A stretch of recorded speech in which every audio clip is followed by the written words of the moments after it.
மாண்புமிகு முதல்வர் ஐயா 232 எம்எல்ஏக்களுக்கு கார் வாங்கி கொடுக்கறதா சட்டசபையில் சொல்லியிருக்கிறீங்க.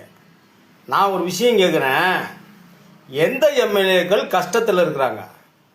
இல்லை, தமிழ்நாட்டில் எந்த எம்எல்ஏக்கள் கஷ்டத்தில் இருக்கிறாங்க? மாதம் 1,10,000 ரூபா சம்பளம்.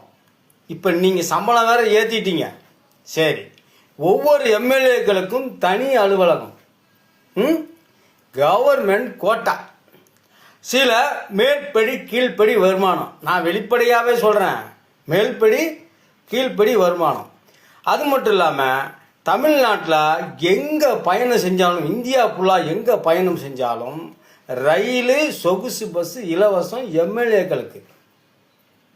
கார் இல்லாமல் இப்போ கார் இல்லாமல் எம்எல்ஏக்கள் யார் இருக்கிறாங்கய்யா?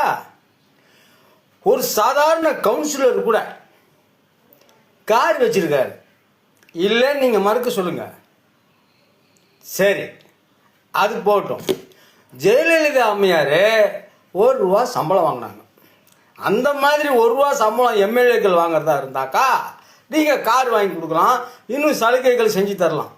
எம்எல்ஏக்களுக்கு என்னையா குறை? ஐயா முதல்வர் ஐயா, நாட்டு மக்களுக்கு தான் பிரச்சனை. இப்போ ஐயா, தண்ணீரையும் விற்றுட்டீங்க, கரண்ட் பில்லும் அதிகம் ஆகிடுச்சு, வீட்டு வரியும் உயர்ந்துருச்சு. மக்கள் தான் இப்போ பிரச்சனை இருக்கிறாங்க. 10 கிலோ அரிசி 550 ரூபா இருந்த போய் 650 ரூபா ஆகிடுச்சு. மக்கள் தாங்க ஐயா பிரச்சனை இருக்கிறாங்க.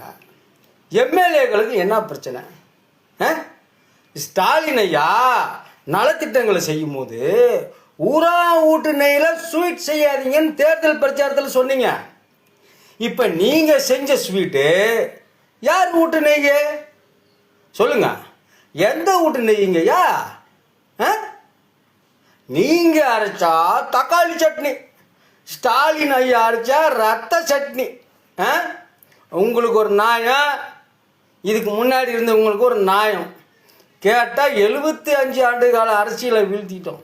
ஐயா, ஆரோக்கியமான உடம்பு, எதிர்பாராத காரணத்தினால் நோய் வரலாம், அந்த நோயை குணப்படுத்திடலாம். மறுபடியும் சொல்கிறோம், திராவிட முன்னேற்ற கழகம் மாபெரும் வெற்றி அடைஞ்சு, வரலாறு காணாத வெற்றி அடைஞ்சு தமிழக சட்டசபைக்குள்ள வரும். பாய்.